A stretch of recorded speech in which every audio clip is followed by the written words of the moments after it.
Okay, so this video comes to us from a comment from the Discord Systems Engineering Professional Community by Kevin. Kevin wants to know, is there an iterative way to do a metachain? So he wants to start from either the component or the unit and be able to return a subsystem block.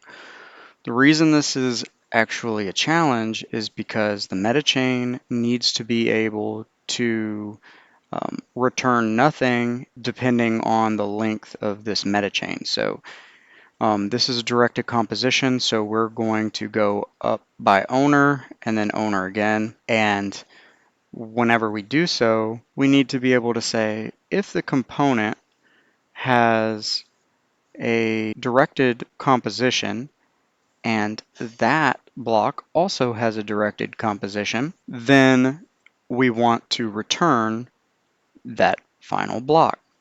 However, if it does not have that, then we want to return just the directed composition block.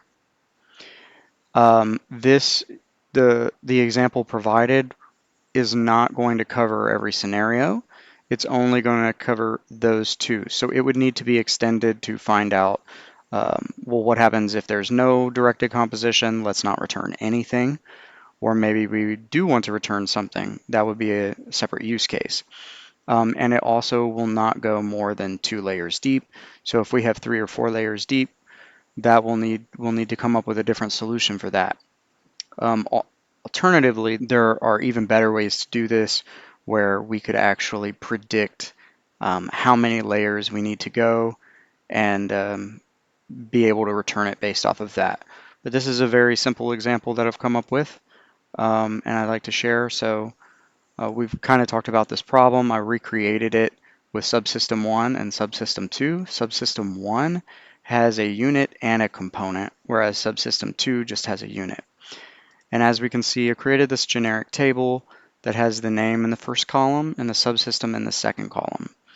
And as we can see here, component 1, which is right here, returns subsystem 1.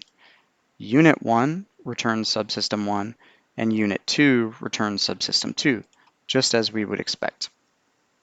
So how did we achieve this? Well, there are a few different built-in functions into Cameo.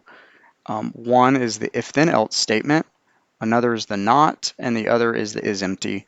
You could just use some simple code in order to do this, like Groovy. But in this example, we have these operations already built in, so we just go ahead and use them because that's the most simple way to do it.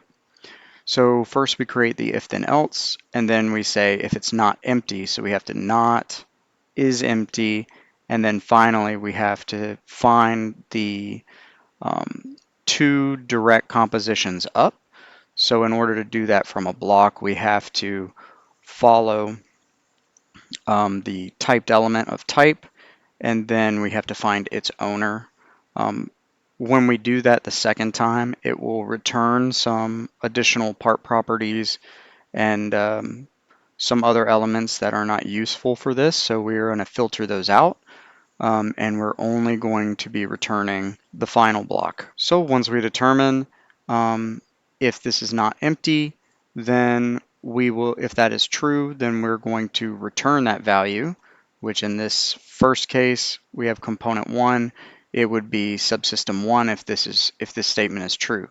If it's not true, like in the second example here, then we'll do this else statement and we'll just provide the owner. The owner metachain is simply we knock off these 2 rows and we just go block, typed element of type, and owner. So I hope this was fairly easy to follow. Let me know if there's any other use cases you'd like to see.